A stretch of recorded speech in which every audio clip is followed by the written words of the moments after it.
hecho de haber tenido esta situación no es responsabilidad de este gobierno, sino que es producto del default de 2001, porque escuchaba hoy que había que arreglarla antes, que tendríamos que haber hecho un acuerdo. ¿En qué entonces beneficia a los argentinos en general? En primer lugar, que salimos de la condición de irregularidad con 19 de las naciones más importantes del mundo. Aquí tengo simplemente esto, estos son los países miembros del Club de París, que representan el 55% del PBI mundial.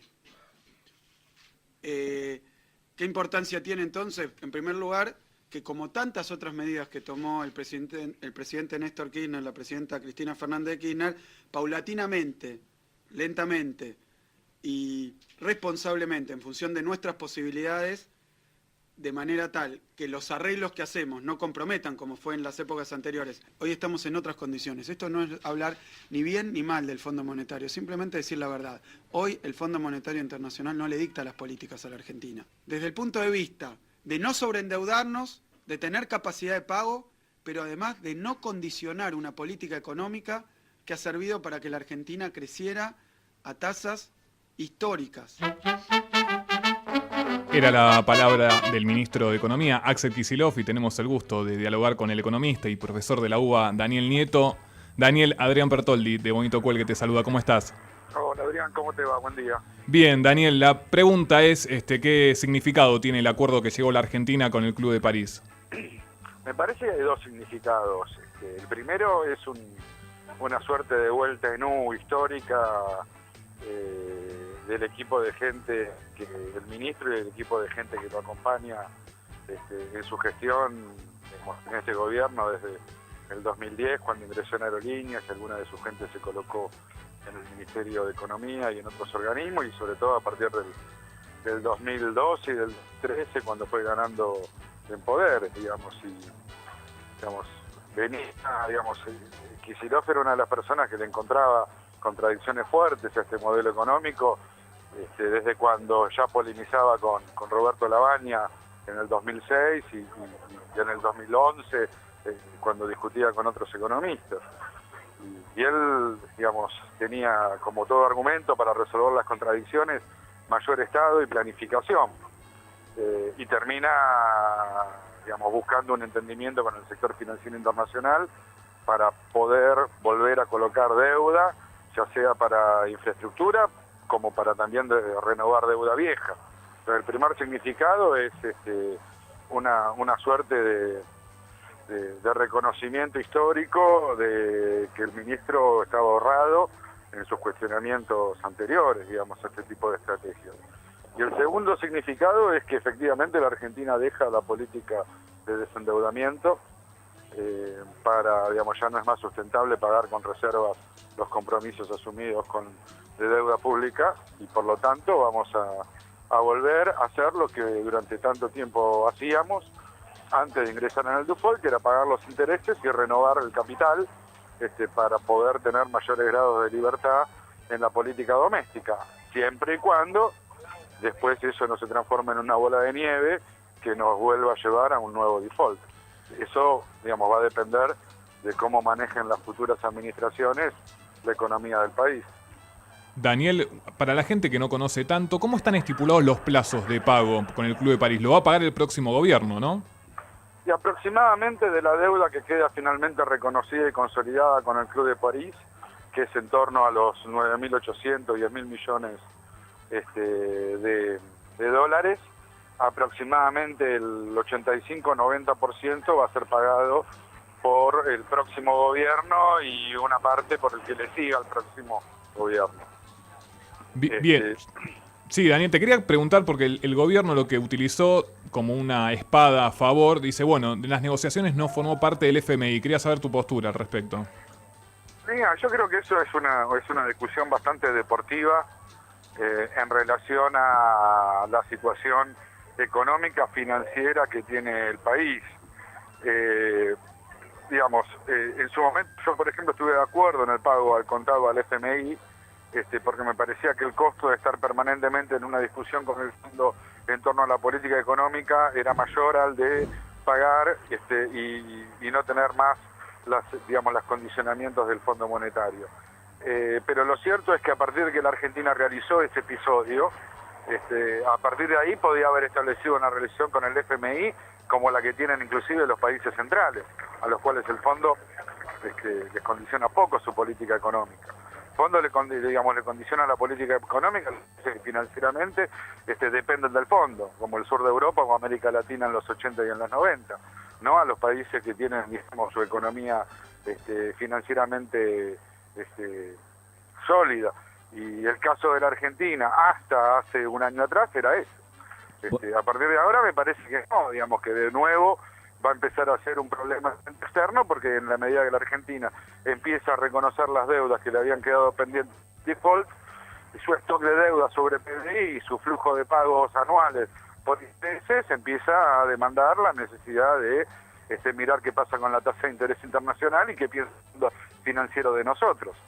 Buenas tardes. Sí, buenas tardes, Daniel. Iván Alexis Nordi soy. Te quería consultar acerca de algo que mencionaste. Dijiste que para vos esto es un giro en U en cuanto a la política económica de este gobierno. ¿Antes estaba bien lo que pensaban y ahora está mal? ¿O antes estaba mal y ahora está bien? Yo creo que antes estaba muy mal y ahora está un poco mejor. Yo creo que efectivamente la Argentina perdió el tiempo. Me parece que los problemas, la discusión de fondo en la Argentina fue a fines del 2006, principios del 2007.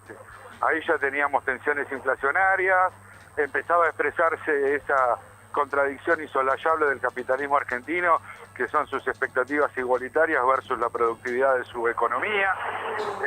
Y la Argentina estaba en un dilema donde tenía que ir por un sendero de desarrollo económico tal vez más modesto, pero más estable, o seguir viviendo la epopeya, y terminamos con casi una crisis de balanza de pagos, y ajustamos por devaluación e inflación como lo venimos haciendo desde el año 52 en adelante, yo les diría.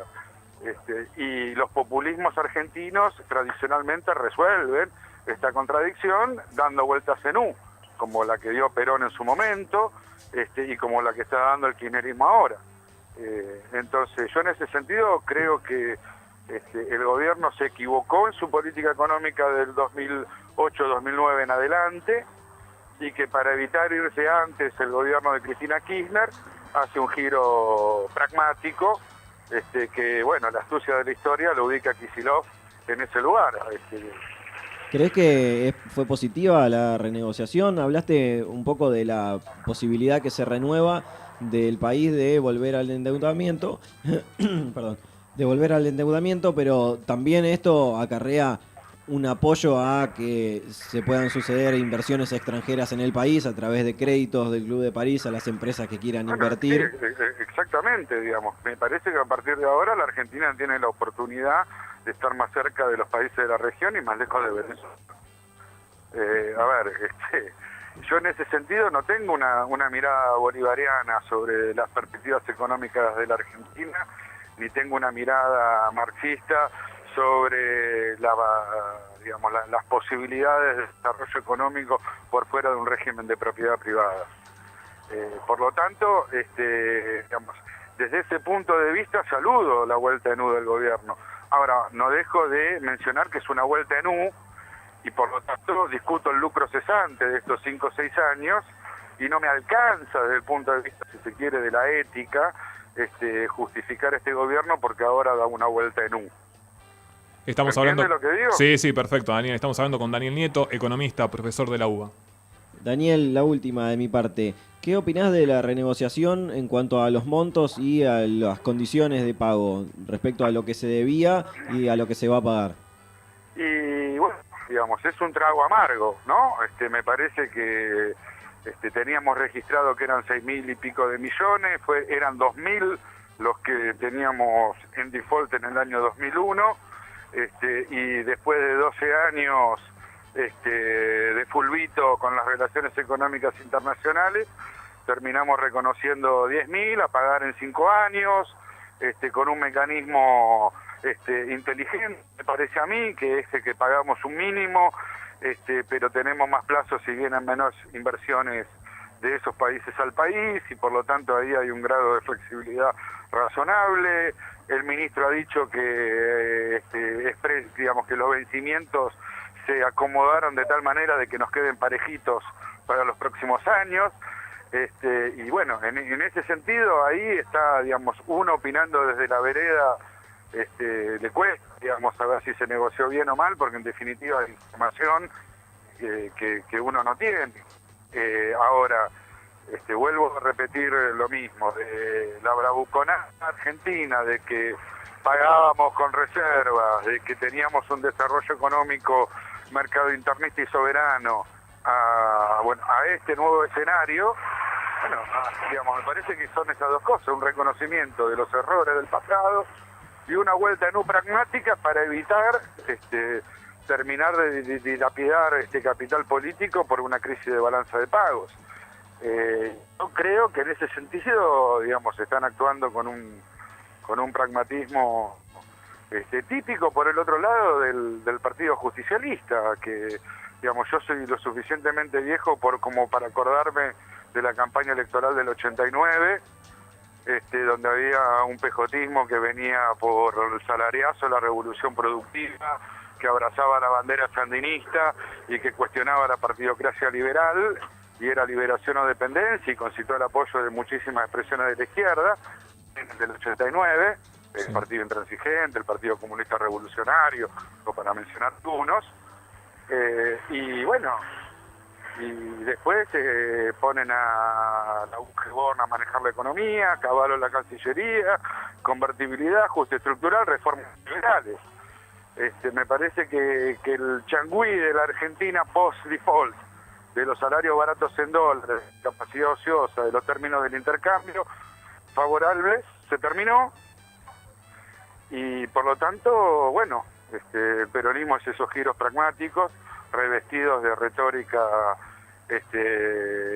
para, digamos, contener un poco su espacio de adhesión simbólica, sobre todo en los sectores intelectuales y universitarios, pero en definitiva creo que le están dejando la economía más o menos ordenada como para que después alguien del riñón más del PJ, como Scioli o quienes postulen después, tenga la posibilidad de efectivamente movilizar la inversión extranjera para Vaca Muerta, para la minería, digamos, para los proyectos donde en definitiva hay interés en el mundo por invertir en nuestro país, y que bueno, está muy lejos por el otro lado de la sustitución de importaciones que también nos vendieron en estos últimos 10 años, ¿no? Daniel, te hago la última consulta y agradeciéndote, y te digo más que nada sacando el acuerdo con el Club de París, la cuestión doméstica, la economía de la casa, ¿qué va a pasar con el dólar? ¿Qué perspectivas tenés con la tensión que está pasando con el dólar? Y me parece que el dólar va a tener alguna tensión más en lo que queda del año. Me parece que hay ahí una situación donde la economía va a pedir un dólar un poco más alto, y el gobierno va a tener que ver cómo administra eso en términos de conflictividad social e inflación. En ese sentido no creo que el acuerdo con el Club de París tenga algún efecto concreto en la economía de los próximos meses. Me parece que es un primer paso hacia algo que, digamos, va a ocurrir dentro de algún tiempo mayor. Y lo que sí me parece es que van a seguir altas las tasas de interés, y que este va a ser un año para tratar de no perder el trabajo, y donde todos nos vamos a ajustar el cinturón. Y en ese sentido me parece que la coyuntura económica no va a favorecer a los intereses políticos del gobierno. Daniel, muchísimas gracias, un placer que hayas estado en el aire de Bonito Cuelgue, y bueno, te estaremos molestando para otra oportunidad. Bueno, les mando un abrazo y gracias a ustedes por el interés. A vos. Estamos hablando con Daniel Nieto, economista, profesor de la UBA. Me parece